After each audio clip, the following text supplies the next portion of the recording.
Olá, bom dia, boa tarde, boa noite, sejam bem-vindos ao 32º episódio do Despertar do Dragão, o podcast multiplataforma de análise do livro Fogo e Sangue. Eu sou a Flávia Leão. E eu sou o Gesiel Bueno, e esse é o melhor podcast desse Brasil! E hoje nós vamos falar sobre um tema muito especial, as referências que o George R. Martin usou para escrever Fogo e Sangue e, obviamente, as Crônicas de Gelo e Fogo. Sim, e hoje nós temos uma convidada muito especial. A Paulinha voltou. Paulinha, tudo bom? Tudo bom, Flavinha? Como é que você tá, Gesiel? Quero agradecer o convite, né? A possibilidade de estar aqui conversando com vocês. A gente que agradece, muito especial. Nós que agradecemos, Paulo. Gente, eu fiquei muito empolgada quando a gente decidiu o tema desse episódio, porque eu particularmente adoro descobrir as referências das histórias que eu amo. E a gente sabe, né, que quem produz conteúdo, quem escreve, quem faz filme, ou até mesmo quem faz vídeo pro YouTube, né, tem alguma referência das histórias que gosta, das pessoas que gosta, das produções que gosta, né? Enfim. E o Gesiel, que é cineasta e escritor, pode atestar isso, né, Gesiel? Exatamente. Eu tenho buscado cada vez mais novas referências para o meu processo criativo, desde a minha ocupação como fotógrafo a diretor de fotografia, né? Que eu estou sempre compondo imagens. E muitos profissionais que eu sigo, que eu acompanho o trabalho dos caras, que eu utilizo o trabalho dos caras como referência, também tem outras referências, e eu acho isso muito legal. Então, na verdade, é tudo, ninguém cria nada, tudo se copia, só que você copia, quando você copia de apenas uma fonte, é plágio. Quando você confia de várias fontes, é pesquisa. E é isso que o nosso autor aí, o George R. Martin, fez. Exatamente. E por isso hoje nós vamos falar dessas referências. Mas antes de a gente começar, eu queria comentar com vocês que o elenco de House of the Dragon teve duas adições muito importantes. A Emily Carey e a Millie Alcock vão interpretar a Alicent Hightower e a Rhaenyra Targaryen jovens no seriado. Vocês sabem o que isso significa, galera? Será que a gente vai ver o Jaehaerys na série? Será que a gente vai ver o Conselho de 101 depois da Conquista? Será? Sim, mistérios e mais mistérios, mas seria muito legal mesmo. Pô, Jaehaerys, todo mundo sabe, não é um segredo pra ninguém que a gente adora o Jaehaerys, né? Mas eu não sei, eu não acredito que isso vá acontecer. Porque é um personagem muito grande, é um personagem muito importante, e que se você usa ele, sei lá, você coloca um ator pra fazer o Jaehaerys, você já queima qualquer possibilidade de fazer uma adaptação aí do período do Jaehaerys, né? Então, não sei. Você Como queima assim? aí uma possibilidade. Mas aí ele seria o velhinho. Ah, sim, não, isso é verdade. Eu não havia considerado esse fator. Se for a versão velhinho, tudo bem. Tudo bem. Aí você não queima o ator, né? Você não queima o personagem. Meu Deus, isso ia ser muito incrível, porque essa é uma das minhas passagens favoritas do livro, né? Tá todo mundo cansado de saber. Mas então, dito isso, vamos para o tema de hoje. Gente, para quem não sabe, eu sou advogada também, né? E não, eu não exerço a profissão porque eu acho que advogar é muito chato. Mas se tinha uma coisa que desculpem se tem advogados escutando, gente. Eu acho linda a profissão, eu sou advogada, eu tenho um AB, estudo direitinho, mas depois que a profissão não é pra mim, eu descobri que a profissão realmente, advogar realmente não é pra mim. Mas a profissão é linda, então desculpem os advogados que estão aí. Mas se tinha uma coisa que eu gostava na faculdade, era com certeza a teoria do direito. Isso sim, era legal. E eu acho que se eu tivesse seguido, né, nesse caminho, com certeza teria sido na teoria do direito. Então eu vou usar disso um pouquinho aqui hoje, mas não vou embora, porque eu prometo que vai ser muito legal. E a gente trouxe a Paulinha. Paulinha, conta um pouco pra gente. Você lecionava na UNB, não é isso? Sim, eu tenho uma formação em Teoria Política e Filosofia da Moral, né? Eu fiz graduação e mestrado em Ciência Política, doutorado em Culturas Comparadas, sempre estudando a natureza humana, que é justamente algo que faz parte da teoria do direito, né, Flavinha? E eu me tornei professora da Universidade de Brasília e lecionei na UNB por 4 anos, eu lecionei em outras universidades também, antes de ser professora da UNB, né? Estou licenciada atualmente porque eu moro nos Estados Unidos há 8 anos já, mas é uma coisa que me fascina muito, a teoria do Estado, né? E toda teoria de Estado tem por trás uma natureza humana, uma teoria de natureza humana. E é isso que até hoje é com isso que eu trabalho, né? Com a natureza humana, eu tenho um curso sobre a natureza humana, enfim. Então, adoro essas discussões. E quando eu ouço vocês falando, né, desse universo fictício, mas tão real, tão humano, né, tão presente na nossa alma, eu acho maravilhoso. Então, estou super empolgada para a gente conversar. Isso. Olha só o nível, então, da conversa que a gente vai ter hoje, né? Com certeza. Uma conversa extremamente técnica com pessoas especializadas.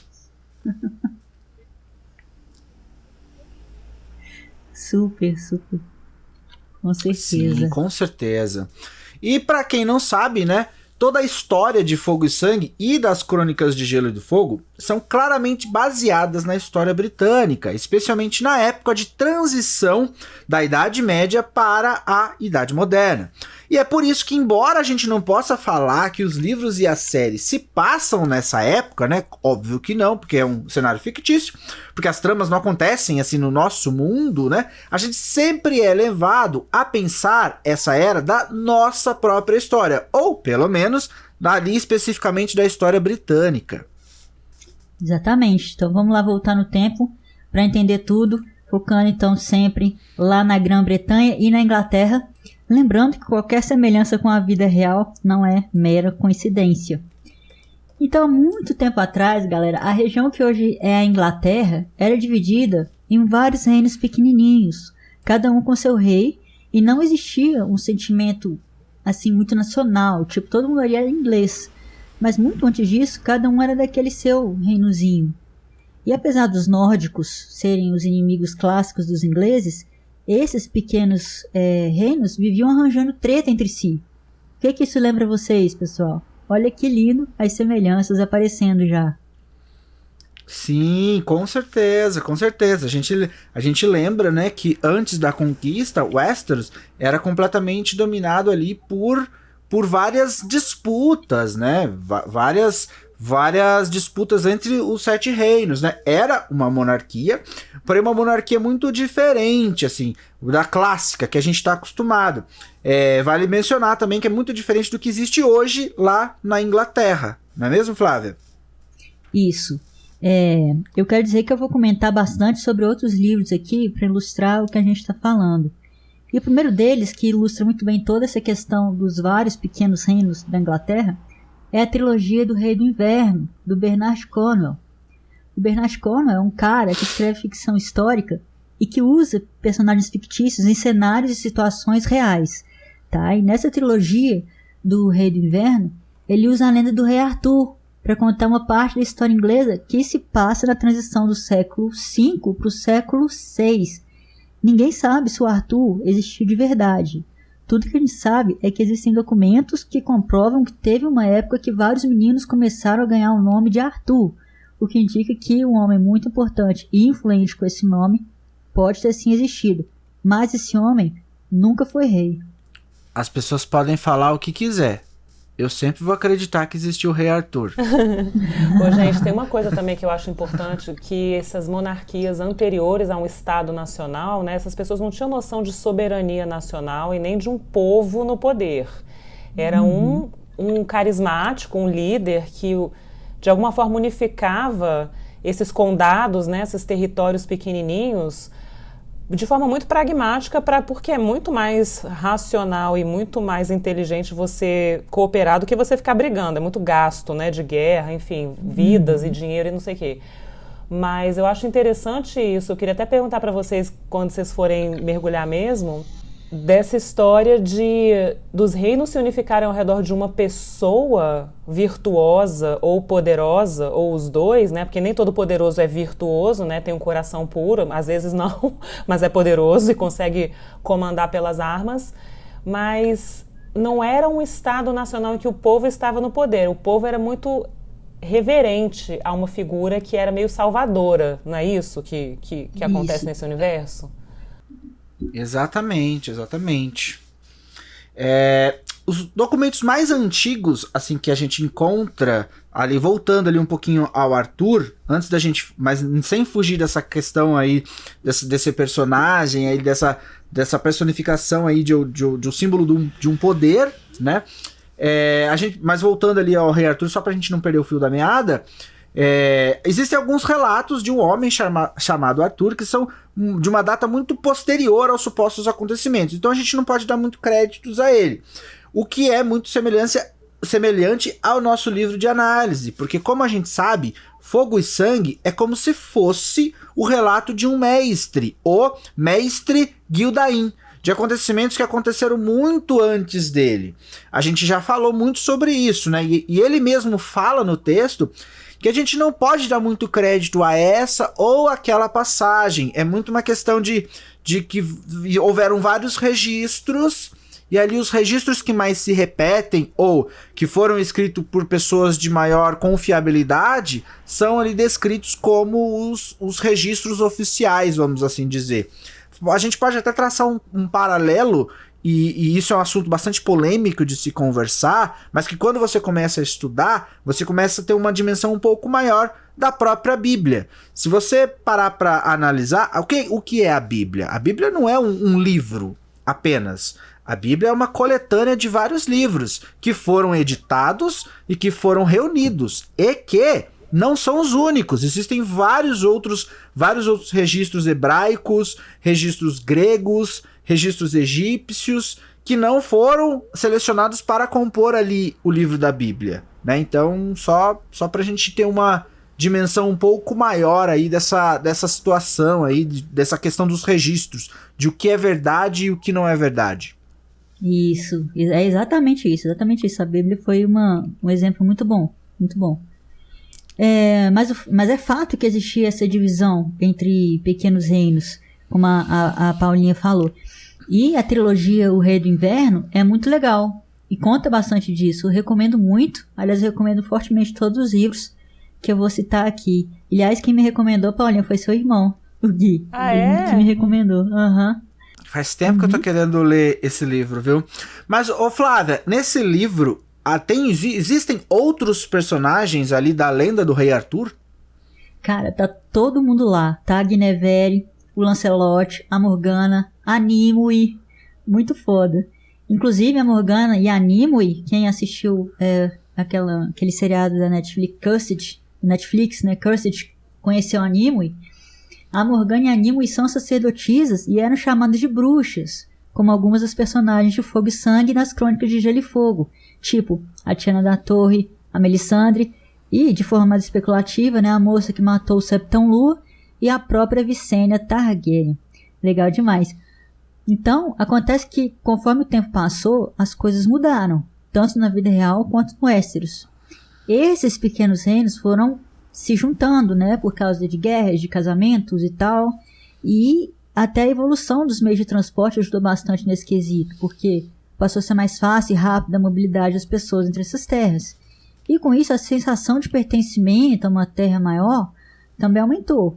E acontece então que lá pelo século IX e X, lá na Inglaterra, passaram a existir 4 reinos maiores: a Nortúmbria no norte, a Anglia Oriental no leste, a Mércia no centro-oeste e o Essex no sul. Você só esqueceu de falar do Merlin. Mas existem outras semelhanças também, né? Porque a gente tem, por exemplo...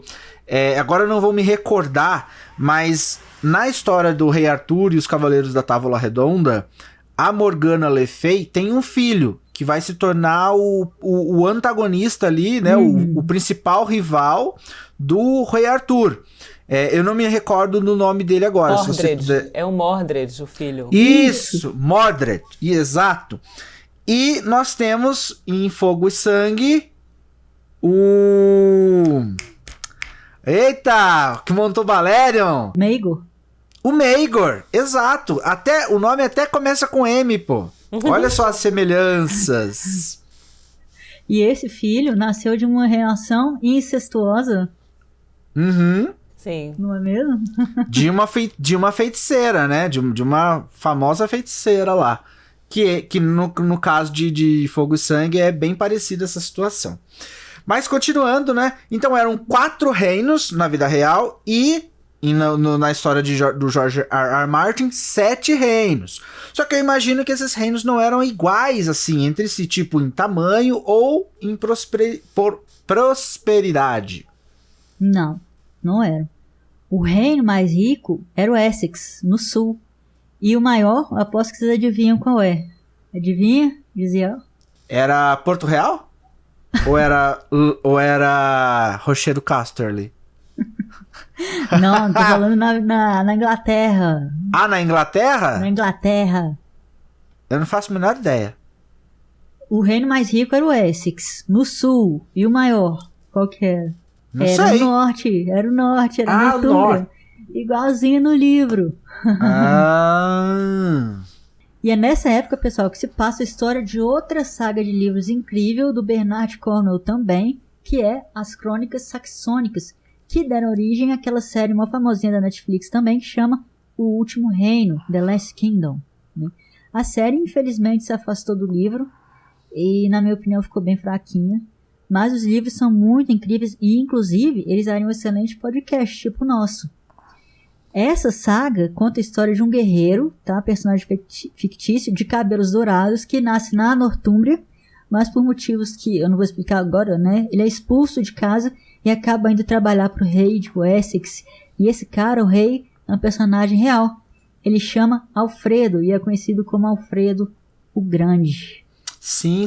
E dizem que Alfredo era um homem de constituição fraca, né? Tipo ele, ou não parecia um rei. Sim, o Alfredo tinha um problema de saúde sério. Ele tinha mesmo. Ele tinha a saúde muito fraca, mas ele foi um dos maiores estrategistas do mundo. Ele é surreal, Exato. Assim. Impressionante. Exato. Acho que os historiadores falam que ele tinha doença de Crohn, mas não tenho certeza. É uma doença hemorroidal. E no livro, na série, dizem que ele não podia comer carne. Então, mas como a Paula disse, ele era extremamente inteligente. E ele tinha um sonho, que era de juntar os 4 reinos num país só, ou seja, ele queria unir a Inglaterra sob uma só coroa. Ou seja, ele seria ele faria a vez do nosso Aegon, o Conquistador. É interessante a gente citar, né, fazer essa metalinguagem, citar outras obras e tudo mais. E tem um rei ali em outra série, a série Vikings, que, diga-se de passagem, é uma das melhores séries já feitas do universo. Se você for pra Marte, eles falarão Vikings? Sim, é melhor do que várias que tem aqui também. E aí nós temos lá um rei que ele é o Ivar the Boneless, que é um garoto, filho do Ragnar Lothbrok, que é o viking mais famoso de todos, e que ele nasce com um problema nos ossos. Então ele tem uma fragilidade ali, que os ossos dele se quebram muito fácil, principalmente da cintura para baixo. Então ele é paralítico, porém ele acaba compensando com astúcia, ele é muito inteligente e se torna até um combatente ali digno de nota, porque ele aprende a se adaptar. Então existem registros, porque a gente não... a história de Ragnar Lothbrok e os filhos de Ragnar, que foram super famosos, existem vários registros, mas não se sabe ao certo se eles realmente existiram. Porque essas histórias, elas se confundem com mitos. Então tem muita coisa de mitologia, tem muita coisa de divindades, oráculos, muitos elementos ali sobrenaturais que estão ali unificados com esses registros históricos. Então a gente não sabe o que é verdade e o que não é. E ele tem essa questão, ele se torna um combatente muito forte, porque ele aprende a se adaptar ali a sua deficiência, que era uma criança muito frágil quando era criança, porém que desenvolveu ali uma capacidade cognitiva muito maior do que as dos outros. É aquela coisa, se você tem uma limitação, você compensa com outra coisa. Uma pessoa que é cega, ela ouve muito melhor do que uma pessoa que não é. Uma pessoa que é surda enxerga muito melhor do que uma pessoa que consegue ouvir, né? Então, é bem interessante traçar esses paralelos aí. Exatamente. Você assistiu, Paulinho, alguma dessas séries? Vikings eu sou viciada. É maravilhoso. Não é a melhor coisa do mundo? Nossa, aquela série é boa demais. É muito bonita. Assim, É linda. Esteticamente é linda, o jeito que eles narram a história, né? A forma como as mulheres têm uma força que não é caricata nessa série Vikings, né? São mulheres fortes, viscerais, plenamente conectadas com a natureza e com a sua força. Não são mulheres frágeis, ou são forças místicas, ou são forças guerreiras. Gente, é maravilhoso, eu amo. Gente, e sabe o que mais a gente ama? Que se houver alguém que falar assim, não gosto dessa personagem, eu não confio nessa pessoa. Essa pessoa tem algum distúrbio e ela pode me esfaquear pelas costas. Tem como não gostar da Lagertha? Nossa, Lagertha maravilhosa. Gente, Lagertha é a paixão da minha vida. E aquela atriz é muito incrível como exemplo de ser humano, né? Ela tem um centro de artes marciais, ela ensina isso para as crianças, ela acredita na força do ser humano através do corpo, da alma, do espírito. Essa mulher, a biografia dessa atriz que faz a Lagertha é maravilhosa. Eu sou Paula, muito... eu sou professor de kickboxing. Eu nasci pra ficar com a Lagertha. Você não tá entendendo. É a mulher da sua vida, né? Vocês não estão entendendo. A gente nasceu um pro outro. A gente só tá separado. Eu vi uma entrevista dela, que ela tava... Uns amigos foram... Ela tava saindo na rua, tinha acabado de sair de um bar e tudo mais. E alguns amigos a surpreenderam no meio da rua. Tipo, pra fazer alguma brincadeira. E ela deu um cacete em 3 caras. Depois que ela viu que eram os amigos dela, pô, mas você me agarra no meio da rua, cara? Ela é maravilhosa. Catherine Finney, sou fã dela demais. E quem não né? Inclusive, o Ivar, The Boneless, ele é citado no Last Kingdom, no último reino. No livro, pelo menos. O Vikings é como se fosse, assim, a história contada pelo lado dos nórdicos e o Último Reino pelo lado dos ingleses. É muito legal ver as duas coisas. É muito legal mesmo. Eu vi essa série também do Last Kingdom, né? Que eu achei as primeiras temporadas melhores, né? Depois foi ficando meio caricato, assim. Saiu dos livros, não deu certo. Eu não conheço os livros. Eu sou uma que não que conhece primeiro a série, depois o livro, ou o filme, depois o livro. Mas enfim, é muito legal mesmo. E eu queria até perguntar para vocês, assim, falando do Ivar the Boneless, a gente admirando a astúcia e a competência política, mas não necessariamente a virtude, assim, de alma e de coração desses caras. Eu não sei como é que vocês vão entrar nisso aí no que diz respeito à obra do Martin, né? Mas do jeito que Vikings retrata o Ivar, ele é absolutamente envenenado por dentro, né? Ele é uma pessoa emocionalmente trambolhadaça, né? Ele é o demo. Sim, com certeza. Ele é bem sinistrão, assim. Eu não vejo muitos personagens. Eu acho que roteiros bem produzidos, como é o caso de Vikings, não existem personagens completamente bons e nem personagens completamente maus, né? Os personagens são mais próximos. Eles apresentam mais tons de cinza, né? Que são mais próximos do real. Porque ninguém é completamente bom e ninguém é completamente mal, né? Mas, porém, tem pessoas que têm uma inclinação maior ali para o egoísmo e para a crueldade, né? Que é, ali, em algumas facetas, o caso do Ivar. Mas eu acho que isso é fruto de trauma, sabia? Na minha opinião, de tanta biografia de líder político que eu já li na minha vida... Eu sinceramente acredito que quem tem esse traço mal, assim, cruel, né? É gente emocionalmente traumatizada. E o Ivar tem todos os motivos pra ser, né? Não que isso justifique, mas assim, é gente traumatizada. Não justifica, mas faz a gente compreender, né? E aí eu trago ali um paralelo ainda maior, mas um pouquinho mais abrangente. Se você pegar a sexualidade, ela exerce uma influência muito forte no caráter do ser humano, né? Você percebe que homens que são frustrados, assim, fisicamente ou sexualmente, ou ambos, eles tendem a ter carros muito grandes, a andar na rua fazendo som, porque eles querem compensar ali em alguma forma.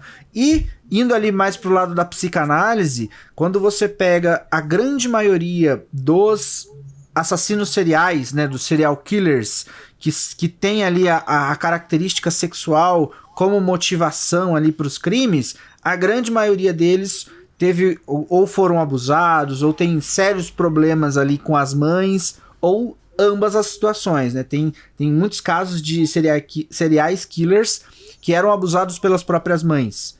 Caramba. E né, fizeram todos os crimes ali que eles, né, toda essa rede de crimes que eles fizeram. E o Ivar, quando a gente pega ali no comecinho, né, quando o Ivar tá adolescente com os irmãos, o Ivar, e todos os irmãos ficam com a mesma mulher. O Ivar é o único que se apaixona pela mulher e é o único que não tem a capacidade de ter uma relação sexual com ela. Então você pega a sensibilidade dos roteiristas a trabalhar esse mínimo detalhe para convergir até ali o auge, né, da crueldade que o Ivar, quem assistiu a série sabe que ele vai alcançar. Bem legal. Muito legal. Freud explica, né? Freud explica, exato. Mas então, voltando aqui, o Aegon e o Alfredo queriam então juntar os reinos num só, né, sob a mesma coroa, a deles. O Aegon tinha dragões e conseguiu o objetivo dele. O Alfredo, não. Ele morreu muito antes de ver a Inglaterra unida, mas eu acho que a gente pode dizer com segurança que foi ele quem plantou essa semente da união pelo Essex, né, e depois pelos outros reinos. Sim, e a gente viu em Fogo e Sangue que é muito difícil dizer por que o Aegon resolveu começar as guerras da conquista. Os motivos mais plausíveis eram porque ele tinha vontade de acabar com as guerras constantes que aconteciam em Westeros, e também porque, de certa forma, como todos os Targaryen, ele achava que eles eram especiais. Será que o Alfredo tinha ali uma motivação parecida? E aí a gente abre um leque para várias conjecturas, né?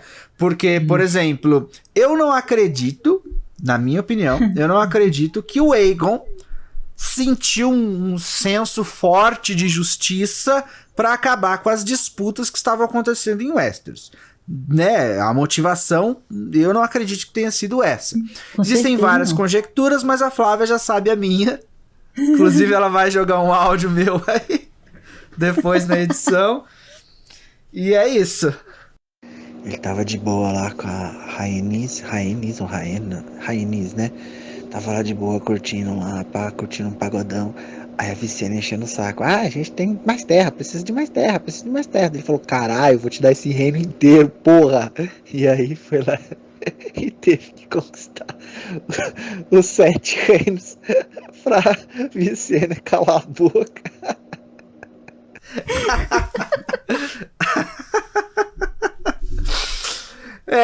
mas Eu imaginei muito essa cena. Tá bom, mulher dos infernos. Só quero curtir com a Rhaenys aqui, tá bom, vai. E aí aconteceu tudo o que aconteceu.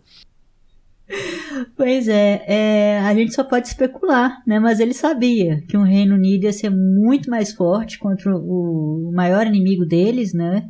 O Alfredo, né, sabia que o Reino Unido ia ser muito mais forte contra o maior inimigo deles, os nórdicos, que nessa época invadiam muito a Inglaterra.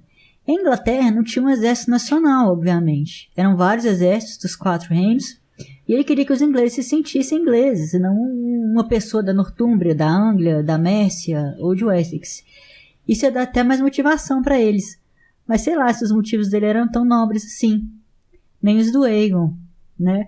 Mas então, né, continuando aí a nossa narrativa, o Alfredo não conseguiu juntar a Inglaterra em vida como o Aegon juntou o Westeros.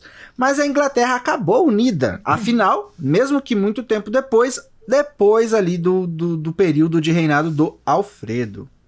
Isso. E aí veio a era do absolutismo na Inglaterra e no Westeros. Só que não foi fácil, nem na vida real, nem na ficção. A gente viu que no Westeros muita gente não curtiu que o Aegon virou rei supremo, né? E aposto que nessa época de transição para um Estado Nacional na vida real, muita gente também não gostou de dar tanto poder para um homem só e preferia continuar como era no seu reinozinho lá. E como foi então na vida real? Como que o povo acabou aceitando essa nova realidade? Aí entra uma parte muito legal que a Paulinha vai me ajudar. Paulinha, não me deixa falar besteira. Vai lá, tá Flavinha, bom? vamos lá. Essa parte é maravilhosa. Os teóricos do absolutismo ajudaram muito nessa questão, né? Eles agiram como aqueles enviados de Jaehaerys na teoria do excepcionalismo, lembram? Mas cada teórico tinha sua ideia, né? Sua própria ideia. Vocês lembram que na teoria do excepcionalismo foi espalhada a ideia de que os Targaryen eram especiais, né? Que não eram seres humanos comuns, tendo recebido dos deuses qualidades que tornavam eles merecedores da dádiva da realeza e davam a eles certas concessões, como poder ter relações incestuosas? Pois é. Me parece que essa doutrina se assemelha muito com a teoria do Jacques Bossuet, Paulinha, que dizia que o rei era o representante de Deus na Terra e que quem se opunha a ele se opunha a Deus. Tá certo isso? Sim, o Bossuet, e isso foi muito mais eficaz do que da teoria do Hobbes, por exemplo, né, que era uma teoria laica. O Thomas Hobbes, que é um teórico que eu, na verdade, resolvi fazer ciência política na graduação vestibular para ciência política por causa do Hobbes, que eu queria entender esse cara, porque ele não falava de natureza humana falando de Deus, né? Ele falava que os homens, os seres humanos, criavam as suas instituições políticas, mas esse argumento do Bossuet, que é o direito divino à soberania, Deus deu a coroa ao rei, portanto o povo deveria obedecer, né, aceitar, porque Deus, o rei era Deus na terra. Isso foi muito bem aceito, porque as pessoas eram condicionadas a obedecer uma autoridade superior a elas, né? Então, quando você inverte a ordem dos fatores, falando, não, é o povo que escolhe o rei, você tira o poder concentrado daquele indivíduo e aí você tem um risco muito grande de trazer mais instabilidade. Então, é um argumento que traz mais estabilidade dizer o rei é o enviado divino, porque as pessoas aceitam isso de uma forma quase incontestável, né? Exatamente. Legal. Mas aí a gente tem que ver também essas dinastias inglesas, porque eles conseguiram manter uma estabilidade de dinastias, mesmo com alternância de poder, né? Vocês sabem dessas histórias dos Tudors e dos Stuarts e tal. Então, sim, a Inglaterra teve essa disputa pelas armas com Henrique IV ou Henrique V. Eu não estou lembrando qual dos dois, que foi o último rei que conquistou pelas armas, ainda, né? Uhum. E depois eles foram só fazendo acordo. E mesmo com conflito entre dinastias e casamentos, não foi mais pelas armas, o que eu acho uma sofisticação imensa dessa cultura, né? Porque, por exemplo, a Itália só conseguiu se unificar no século XIX. E eles têm um Maquiavel lá atrás, no século XVI, com o príncipe, que não é o nome do livro, nem é o príncipe, é o principado. Que é muito diferente você chamar um livro de O Príncipe e chamar um livro de um principado, né? O Maquiavel era republicano, ele chamou o livro de O Principado, mas foi traduzido como O Príncipe de propósito, para dizer que ele era um teórico que advogava o egoísmo pessoal do governante, não é verdade, né? Mas a Inglaterra foi muito astuta de conseguir a estabilidade política sem usar as armas na construção da soberania nacional por tanto tempo já, né? Com certeza. Eu amo a Inglaterra, gente. Eu amo a Inglaterra.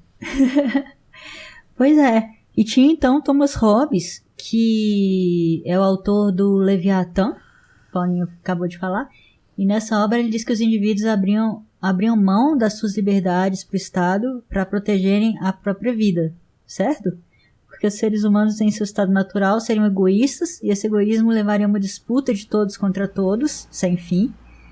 E isso explicaria muitas guerras intermináveis, tanto na Inglaterra quanto na ficção no Westeros também, né? Então o Estado forte centralizado seria a única solução para resolver isso. É isso mesmo. O Hobbes vai dizer que só um Estado absolutista, e ele sugere que esse Estado absolutista seja uma monarquia, né? O Leviatã é o Estado, que pode ser uma monarquia, entre aspas, uma oligarquia, um grupo de poderosos, né? Ou mesmo uma democracia, que ele vai dizer que isso é impossível, é teoricamente pensável, mas na prática não ia dar certo. Que a forma mais eficaz de você ter um Estado absolutista é sendo uma monarquia, porque aí você concentra todo o poder numa pessoa só. É mais pragmático e mais prático e mais fácil na teoria do Hobbes, né? Porque evita essa fragmentação e essa disputa de poder. Mas o próprio Hobbes fala, ele é muito aristotélico nesse sentido, né? Não adianta, contra fatos não há argumentos, ele fala. Então, assim, por mais que você tenha uma teoria muito bem escrita e muito bem feita e argumentos maravilhosos, se as pessoas não aceitarem isso, que é a teoria de legitimidade daquele governante ou daquele sistema de governo, não vai funcionar. Então, a pessoa que ocupa o cargo do poder, é aí que a gente vê um pouco a teoria do carisma, né? ela precisa ser magnética e conseguir amalgamar essa aceitação popular. E aí que eu acho legal no Game of Thrones e no Fogo e Sangue, nessa história toda, porque essa alquimia de cada pessoa carismática, tem o Jon Snow, tem esses que o Jon não quer o poder, mas a Daenerys, né, ela quer o poder, a outra lá, que é a rainha do mal lá, como é que é o nome dela? A Cersei, é. Então, assim, essas pessoas são ambiciosas e elas têm essa sede de poder e elas são admiráveis pela força, mas até que ponto que elas conseguem o amor? A gente está entrando em Maquiavel agora, né? Você governa pelo medo ou pelo amor, né? Você é respeitado, sim, você é, enfim, amado, porque quando você é amado, o povo tem muito mais poder do que você, porque o povo pode deixar de te amar daqui a 2 segundos, né? Então, quando você é respeitado e temido, você tem uma garantia maior de estabilidade, mas você não pode virar um opressor, né? Não pode virar um tirano. Isso que foi o que aconteceu com o Maegor, né, Gesiel? Exatamente. Só ilustrando aí a fala da Paulinha, no caso ali da Daenerys, se ela fosse a rainha seria por amor, porque eu ia amar ela. Mas... Eu também. Gente, eu juro que eu vou ficar sério das próximas séries. Não, mas não. Continuando. É que, Paula, você não tá nas nossas conversas, mas eu e a Flávia, a gente ilustra que a Emilia Clarke, né, a atriz que interpreta a Daenerys Targaryen, ela é uma pessoa muito peculiar, porque ela é muito fofa, e ela consegue expressar uma miríade de sentimentos apenas com as sobrancelhas. Mas brincadeiras à parte, realmente a Daenerys no livro também é uma das minhas personagens preferidas, assim. Eu gosto muito como antagonista, eu gosto da Cersei, eu acho ela maravilhosa. No livro, não colocando as atrizes, porque o elenco de Game of Thrones, pra mim, é maravilhoso, assim, em vários aspectos. Assim, vários atores ali que eu acho perfeitos pro papel. Mas a personagem da Daenerys, ela tem algumas demonstrações de astúcia, de força, de coragem, de bravura ali nos livros, que é uma coisa assim que realmente faz jus à fama que ela cria, à reputação que ela cria, né? O que ela faz ali com os Dothraki, que ela faz ali com os Imaculados, a cena que ela tem que enfrentar o Drogon, que é o dragão dela, que começa a matar todo mundo na arena, e ela pega o chicote, enquanto um monte de gente está sendo morto pelo dragão, ela pega e desce o chicotado no dragão e monta ele, faz ele... Ela subjuga ele ali. São demonstrações assim de bravura impressionantes, né? E isso ganha o carisma do seu povo, né? Pô, claro que eu vou obedecer, vou seguir essa rainha. Meu, olha os feitos que ela fez, né? Então isso é muito plausível, é muito interessante a gente ter essa consciência, né? Isso eu acho legal mesmo que vocês falaram agora, né? Que o Gesiel acabou de falar, porque ela tem essa química rara, né? Entre ser muito forte e destemida e também ter esse componente do amor. A Cersei, não vejo ela com componente de amor nenhum. Ela só tem amor pelos 3 filhos e todo mundo sabe disso, né? E ela é poder, né? É a força. E ninguém se sente amado por ela, nem tá preocupado em amá-la, né? Eu acho que eu queria até entender um pouco assim, a fonte de legitimidade da Cersei. Eu não sei se as pessoas se sentem seguras porque ela é forte e acabou, porque eu não vejo nenhum componente de amor ali na relação dela com o povo. Não tô falando dela com os filhos. Não tem, né? Não, é só ela. Amor, a Cersei só ama os filhos. É a única demonstração real de amor dela ali. O Jaime ama ela durante grande parte da história. Mas ela não ama o Jaime. O Jaime é uma conveniência. Ela pode ter até uma paixão pelo Jaime, mas ela não se sacrifica em nenhum momento por ele. E ele se sacrifica inúmeras vezes pela Cersei. E agora o povo, eu acho que se aceitaria ela como uma governante, né, sentando no trono, pela competência de gestão dela, eu imagino que ela seja uma pessoa que inspire confiança. Eu vou proteger o meu povo porque ela quer estar no trono, não necessariamente que ela tenha amor ao povo, mas ela é uma pessoa aparentemente competente, né? Competente militarmente, mas ela não tem, em nenhum momento ela ganha a apreciação popular. Tanto que numa das únicas oportunidades que o povo tem de demonstrar ali qualquer compaixão por ela é aquela caminhada lá da vergonha, lá aquela... shame. Shame, que a galera fica jogando lixo nela. Você percebe ali o ódio que a população nutria pela Cersei. É tipo, joga pedra na Jani. Mas por causa de um dilema moral também, que ela cometia incesto e aquilo virou uma coisa pública, né? Uhum. Sim, exatamente, mas só que se você pegar e considerar, por exemplo, o reinado do Jaehaerys, que teoricamente também era uma relação incestuosa, o povo amava o Jaehaerys, porque o Jaehaerys era justo. E ele era justo, né? Não, tudo bem, tem o fato de ele ser Targaryen também. Só que a questão Targaryen... ela foi ali, ela foi popularizada por causa da lei ali do excepcionalismo, né? Teoricamente, no comecinho ali, ninguém aceitava essa relação incestuosa. Engoliram o Aegon, porque o Aegon dominou todo mundo na base da porrada, né? Tipo, ou aceita ou vão ser churrasquinho de Balerion. Mas tem uma coisa que eu acho interessante também, já que a gente está falando de governos absolutistas, né? Porque para mim, o grande conceito de toda a teoria política é o conceito de legitimidade. Para mim, é a base de toda a teoria política. Os Targaryen, que nem você falou agora, Gisele, eles têm essa pegada do excepcionalismo, que isso aí é aquela coisa de contra fatos não há argumentos, se você acredita nisso, né? Os Lannisters, o que eles têm? Grana. E as pessoas têm mais má vontade com o dinheiro do que com o excepcionalismo. Elas têm mais boa vontade com o excepcionalismo, né? Uhum. Isso, porque e seria um abismo muito grande, gente. Se você aceitou os Targaryen lá, você via que ele tinha os dragões, você via que eles eram diferentes. E uma Lannister que só era rica. Exatamente. Né? Então, assim, não vou aceitar um Lannister sendo, né, tendo relações incestuosas, não.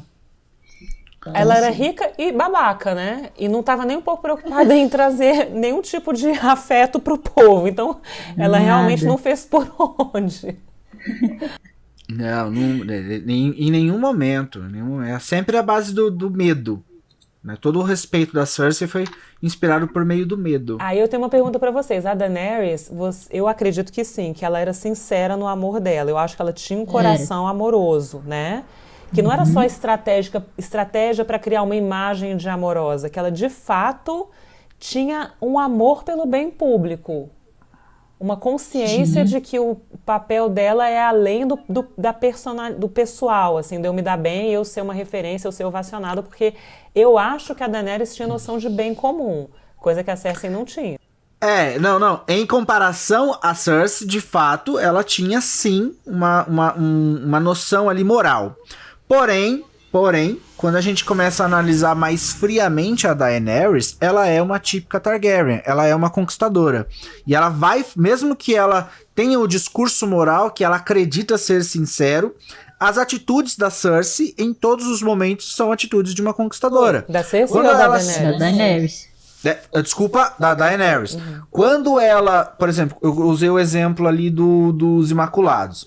Quando ela domina ali os Imaculados ali nas cidades livres ali, apesar de que ela, o estopim que fez ali, que deslanchou as atitudes dela serem ali pela compaixão, se você analisa friamente, foi extremamente benéfico para ela em relação ali ao poderio militar, a financeiro, a tudo. Ela ficou a muitos passos ali adiante da sua conquista. Então tudo que ela fez, apesar de que ela tinha ali uma motivação aparentemente sincera e moral, tudo o que ela fez foi pensando militarmente. Foi pensando em ganhar mais poderio militar, em ganhar mais exércitos, mais navios, mais cidades ali sobre o seu domínio e tudo mais. Então, eu gosto muito da personagem da Daenerys, mas a gente também não pode taxar ela como a boazinha da história. Ela é sim, em comparação a vários outros personagens, ela é sim altruísta, ela tem noção de justiça, sim. Porém, ela também é aquela coisa, serei justa até que isso me beneficie. Quando isso for um obstáculo, eu vou fechar os olhos ali para a bússola moral. que é o que ela faz em várias situações. Se você chega numa cultura, uma cultura diferente da sua, sei lá, você chega você tem um exército, você chega numa cidade em que as pessoas têm o costume, lá, há gerações e séculos e milênios, eles fazem aquela cultura ali de sacrificar a galinha. Na minha terra não pode sacrificar a galinha. Quer saber? Vou conquistar vocês não vão mais sacrificar a galinha. Tá, eu usei a minha bússola moral como fator de motivação para algo que vai sim me beneficiar. Ela não entregou o poder para o povo, ela pegou o poder para ela. Então, quando a gente analisa friamente a Daenerys, ela não é esse poço de altruísmo que ela demonstra ser. Tanto que, no final da série, quando ela se enlouquece, nós temos, sim, problemas estruturais técnicos em relação à narrativa, mas eu não tenho problemas em relação a desfecho. Eu acho, sim, que o desfecho da Daenerys foi justificado. Ela tinha total possibilidades desde o começo, desde quando ela estava ali no meio dos Dothraki, de se tornar a rainha louca jogando fogo em Porto Real. Eu acho que tudo isso faz muito sentido. Então essa bússola moral funciona, sim, existe, porém o fator conquistador, né, conquistadora, é mais forte do que isso. Só uma pergunta que eu queria fazer para vocês, que é tanto de gestão empresarial quanto de teoria política, que eu acho que pode dar uma clareada aqui. Eu tenho a minha opinião, mas eu queria ouvir a de vocês, né? Que é o seguinte, são 3 situações: ganha-ganha, ganha-perde, perde-ganha, tá? Então, o ganha-ganha parece ser o que o Gisele acabou de falar agora. O povo ganha, os Imaculados, por exemplo, ganham a liberdade, e eu, Daenerys, também me dou bem, então todo mundo sai ganhando na história, que é o melhor dos mundos na estratégia política e também na gestão empresarial. Existe a situação de ganha-perde, que é o quê? Eu me dou bem, e pra eu me dar bem, o outro tem que se dar mal, soma 0, né? Uhum. Então, tipo a Cersei, eu me dou bem, lasque-se o povo, não tô nem aí, que o tirano vira o opressor. E tem a situação do perde e ganha, que é o quê? Eu me sacrifico pro povo se dar bem. Por exemplo, Jesus Cristo, por exemplo, talvez o Jon Snow e os Starks, porque o Jon Snow não tá nem um pouco preocupado, pra ele é um sacrifício essa coisa toda de poder. Exato. Sentido, é um ótimo gente? exemplo. É isso que eu queria saber de vocês. Porque a Daenerys não se sacrifica por nada. Ela tá no ganha-ganha. O Jon Snow, eu acho que tá no perde-ganha. Ele se lasca para os outros poderem salvar-se, né?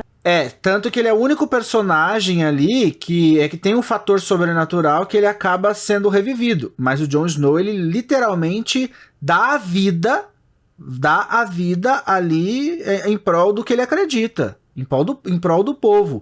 É o único personagem, é o personagem mais sensato e com a bússola moral mais desenvolvida da série. Todos os Stark têm essa bússola moral. Né? Exato. Os Stark são um ótimo exemplo de honra, né? Eles são ali... Não tem nem como discutir que é o povo mais honrado ali de Westeros, se você for pegar para analisar. Em todos os momentos, eles valorizam. E aí a gente pega, e isso é justificado, eles têm um forte senso de dever, que assim, eles vivem ali numa terra muito difícil, onde você acaba tendo essa coisa de, tipo, se eu não tiver desde cedo noção de dever, o meu povo passa fome. Os meus homens aqui vão morrer, as minhas mulheres vão morrer de fome. Então, para isso eu preciso me sacrificar, eu preciso... Por exemplo, a gente pega em Fogo e Sangue, tem ali qual que é o nome do Stark? Que vai para Porto Real e eles já sabem... O Cregan Stark, ele vai para Porto Real sabendo que ele muito provavelmente não retornaria vivo. Ele e os homens dele, porque se eles voltassem, o povo ia passar fome. Então, eles já foram para a guerra prontos para ali tocar o terror, porque eles iriam batalhar sem a expectativa de retornar. Existe uma bússola moral maior do que essa, você caminhar, né, você cavalgar rumo à morte, sabendo que você precisa morrer para salvar seu povo. Então os Stark, o Jon Snow é a perfeita representação de bússola moral. De todos ali os prováveis ali a assentar, né, os pretendentes a se sentar no trono de ferro, na minha concepção, não que ele de fato seria ali um bom governante ou não, porque isso diz respeito a outros atributos, não apenas a bússola moral. Quando você tem uma bússola moral bem desenvolvida, isso não significa que você vai ser um bom governante, né?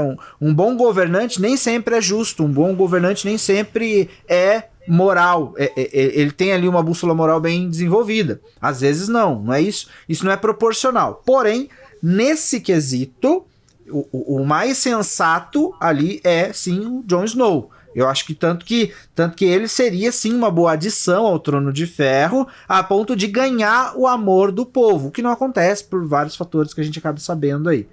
Mas ele teria meu voto. E ele também, em outros aspectos, ele também é um bom governante, né? Você pega ali a gestão que ele fez como comandante da patrulha da patrulha da noite. Patrulha da Noite, exato. E você vê que ele era um cara que sabia ali, ele, mesmo que não soubesse de tudo, ele tinha sim, ele tinha uma boa noção de liderança ali que ele herdou do Ned Stark, né? Enfim, não só a bússola moral que ele tinha, sim, mas ele também sabia o que fazer, ele sabia se sacrificar, ele conheceu o inimigo, ele abriu as portas da muralha para trazer os selvagens, no meio de uma crise, ele se uniu a um inimigo em prol de um bem maior, enfim, ele teria meu voto. Mas eu acho que a Daenerys é um caso à parte, porque eu acho que ela tinha, quando ela era novinha, quando a gente conhece ela, né, ela tinha uma visão muito romântica das coisas. Ela tinha uma noção bem boa de moral. Mas a vida deu tanto tapa nela, ela foi abusada, ela sofreu tanto, ela foi traída, tudo aconteceu com essa pessoa. E isso levou ela a mudar. Sim, com certeza. É muito parecido com o que acontece com a... a memória, o Alzheimer, ele manifesta. Como que é o nome da irmã da Arya? A Sansa? Sansa, exato. A Sansa tinha toda uma bússola moral e uma ideia ali romantizada. E a vida mostrou que a vida não é assim, não. A vida, na vida, o filho chora e a mãe não vê. Mas aí a Daenerys tinha esse genezinho dos Targaryen pra loucura.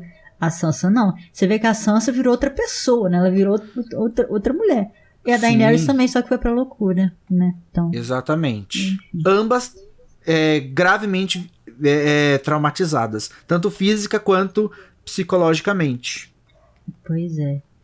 E aí, Paulinha, só para terminar com os nossos teóricos, tem o Maquiavel, que você também já citou, que escreveu o livro, né? O Principado. Uhum. E lá ele conta como um príncipe deve proceder para conquistar terras e como, principalmente, ele deve proceder para manter essas terras, né? Que são coisas bastante diferentes.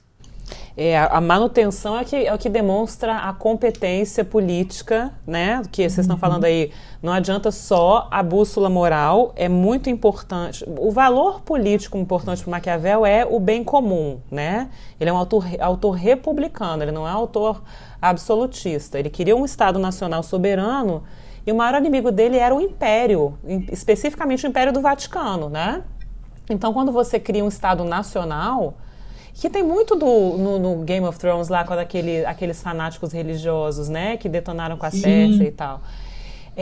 Então ele vai dizer que conquistar é relativamente fácil, manter é que mostra a competência do governante, né? Que ele tem que ser astuto como a raposa e forte como o leão. Ele vai dizer que os seres humanos que ocupam cargos de poder tendem a ser mais raposas astutas ou mais leões brigões. E que quando o cara é muito leão, ele tende a meio que enfiar os pés pelas mãos. Então os Targaryens, na minha opinião, são todos leões. Embora seja dragão o símbolo deles, na teoria do Maquiavel... Eles são leões. Eles seriam leões. Concordo. Não seriam raposas. E quem é leão, que são os Lannisters, eles são mais raposais do que... Eu também acho. Eles são mais raposais. E só os Starks que tem tudo a ver com animal. Porque se você pega pra analisar ali a cultura ali dos lobos, né? Eles têm todo um senso de hierarquia, eles respeitam os mais velhos. E a matilha é importante, a família, a matilha deles a família, é o exato. núcleo, né? Eles se sacrificam ali pra sobrevivência, tem toda uma questão ali, os lobos foram a escolha perfeita para os Stark. Eu acho que os lobos, eles só se assemelham aos Lannisters na aparência, porque os Lannisters são pomposos, e são ricos, e são, né, você bonitos, tá falando que os leões, assim, esteticamente. Né? É só em questões estéticas, mas de fato eles são sim raposas. Tem uma frase que os Starks falam, que é: a alcateia sobrevive, o lobo sozinho morre. Ai, tá vendo? É muito bonito isso. Muito bonito mesmo. Muito legal. E eles não têm essa ideia de poder pessoal de um líder se destacando. O líder tá em função do coletivo ali, né? Eles não têm essa coisa meio narcisista, assim, meio deslumbrada. Eu não sei se tem algum Targaryen, algum mais ou menos, que tem essa pegada do Jon Snow. Será que o Jon Snow era tão altruísta assim por causa do sangue Stark dele? Não só Targaryen sangue também, né? não A só criação, sangue, né? é mais criação. Mais criação. Mas ele tem a ser. genética da... Como é que é o nome da irmã Da Lyanna da Lyanna Stark. Stark, ele é meio Stark, meio Targaryen. E tem uma criação Stark, então na balança ali ele ficou mais Stark do que Targaryen, né? Ficou. A ponto de que se você pega o arco inicial dele, né? Tem né, o arco principal dele ali. Meu, quem que escolhe ir pra muralha? Saca? Até hoje eu fico engasgado quando você fala, mano, Jon Snow ali em Winterfell, pra que ir pra muralha, cara? Mas ele só escolheu pra muralha porque ele não conhecia a muralha, né? Lá no começo. Sim, mas tipo, Não, mas mesmo assim, todo mundo já sabe que quem vai pra muralha são os criminosos, os caras. É, pra sempre. E ele mas o Jon Snow não sabia disso. É o Tyrion que fala isso pra ele no meio do caminho já. Mas o Ned sabia. E deixou. Ned sabia e o Jon fica bravo com ele, porque ele não falou. Ele fica bravo com o pai. Então, por que ele não falou? Ned foi vacilão também. Até hoje é um negocinho que eu não consigo engolir quando eu começo a pensar nisso. Falo, mano, Ned Stark é mó gente boa, mandou o filho dele lá pra muralha, velho. Gente, eu tenho uma teoria, duas teorias sobre isso aí do Jon Snow que eu tô vendo vocês falando. São duas coisas que eu acho. O Ned Stark, a minha opinião é que ele mandou pra proteger o Jon. Por mais que fosse um lugar hostil, onde ele podia muito mais morrer do que viver por causa do frio e do enfim, de tudo de ruim que tem ali, para protegê-lo da possibilidade de descobrir a identidade dele, entendeu? Eu acho, né? Não sei. Não, sim. Essa é uma possibilidade bastante plausível e que talvez o George R. Martin acredite nisso. Mas manda o menino pra outro lugar, muda o nome dele, sei lá. Manda ele pra um lugar legal, não pra muralha, meu. Imagina ele chega na muralha, tem ali uma invasão ali dos selvagens e ele morre no primeiro assalto. Tudo bem que ele era bem treinado.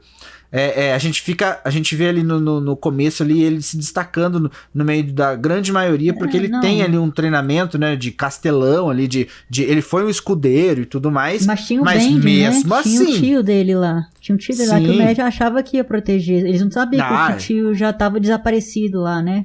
Mas mesmo assim, eu não vou mandar meu filho pro meio de um lugar de guerra, vou mandar ele lá pro Cazaquistão e falar assim, seu tio tá lá, ele te protege. Te ensinei a tirar com o rifle. Pode ir lá, filhão. Vai lá. Honra o papai. Não, meu. Vou mandar meu filho para outro lugar. Um lugar seguro. É um negocinho que... É um pequeno trecho ali que eu não consigo engolir. São pequenas... Existem outras, mas são pequenas coisas ali na saga de Gelo do Fogo que eu não consigo engolir. Mas tudo bem. Tudo bem. Que mostra justamente que nem todo mundo o Ned Stark assim tão maravilhoso, cheio de virtudes, também tem as falhas dele, né? Tipo, que você mesmo falou. Ele é humano, né? E a gente sempre acreditou que o Ned, ele era um cara que tinha um desvio de caráter por ter traído a mulher, e depois a gente descobre que não, que na verdade o desvio dele era uma das suas maiores virtudes. É mesmo. A fidelidade à história toda da irmã, né? Aquele sacrifício, de novo, autossacrifício em nome do próximo, né?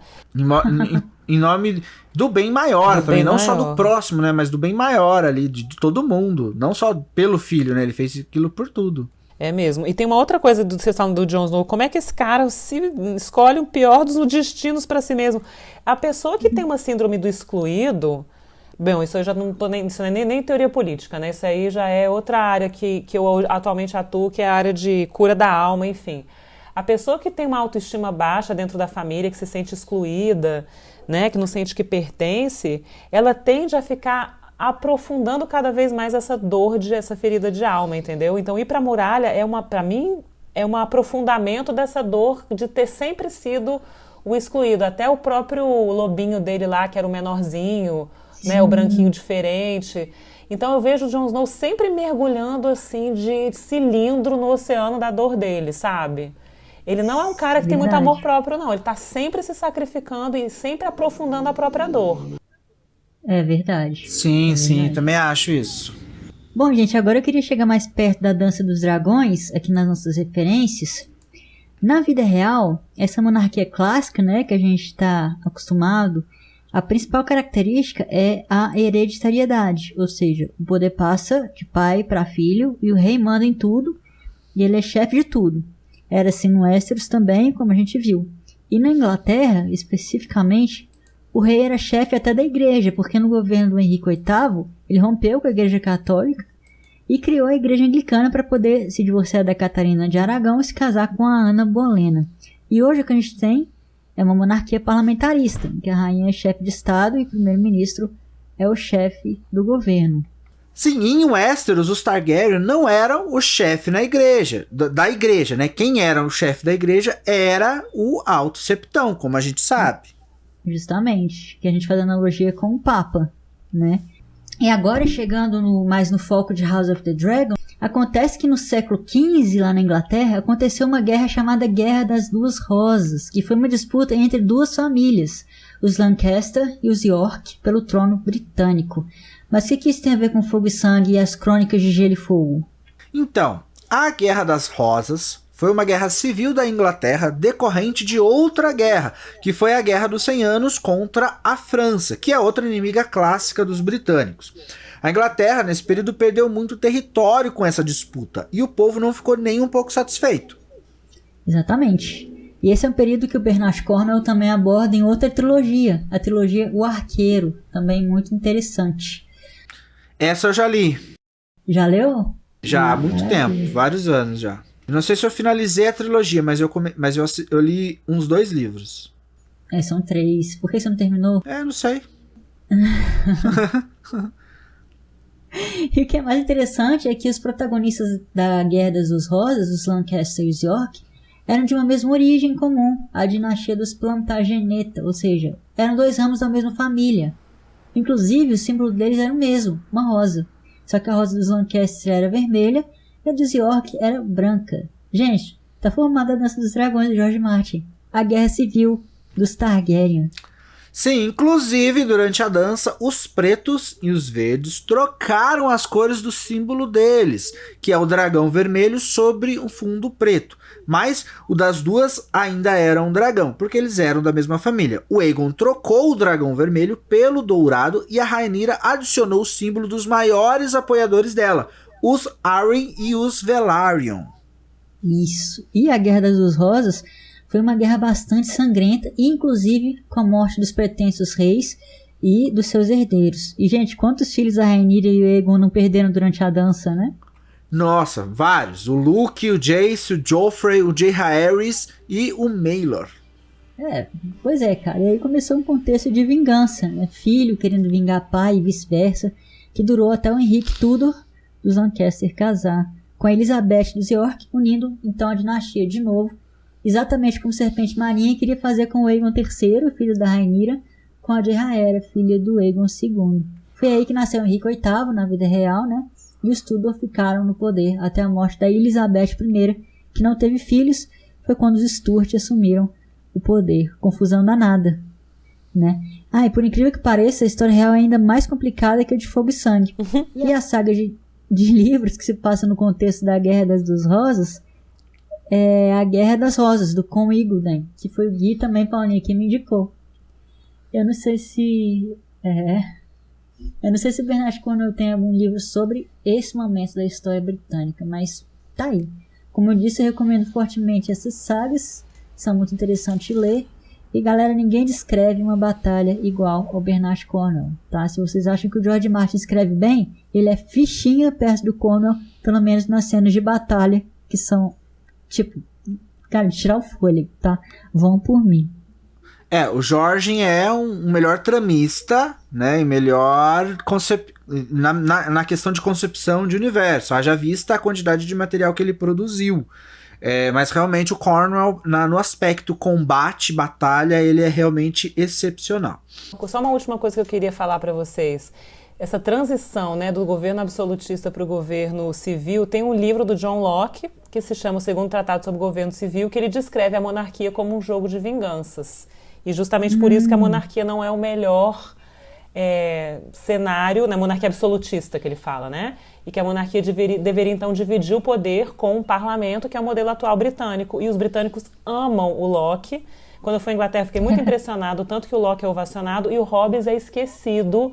E eles têm até um pouco de receio de falar do cara. Ele está enterrado num lugar super remoto e ninguém nem fala dele em Oxford, que é o berço dos dois, né? A Universidade de Oxford. Então...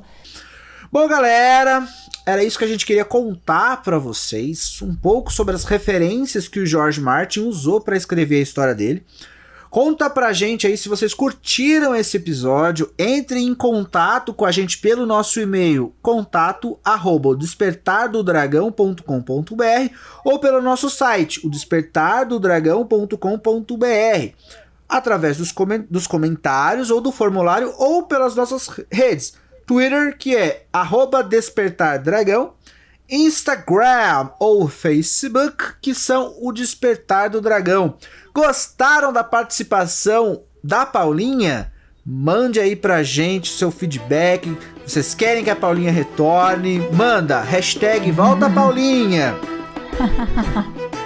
Obrigada, gente. Foi muito maravilhoso. Eu amei, viu? Vou adorar voltar. Se o pessoal achar legal, tô de volta na maior alegria. Vou ficar muito feliz. Não, a gente que manda, a gente só falou pra eles falarem, mas na verdade é a gente que escolhe aqui. Brincadeira, galera! Manda aí pra nós! Mas, Paulinha, muito obrigada pela sua participação, a gente adorou. Eu que agradeço, eu amei, foi ótimo. Muito obrigado, Paulinha. Galera, comentem lá, sugiram mais temas pra gente falar nos próximos episódios, tá bom? E daqui a 15 dias a gente volta com mais o Despertar do Dragão pra vocês. Até lá, Valar do Aerys. Valar Morghulis.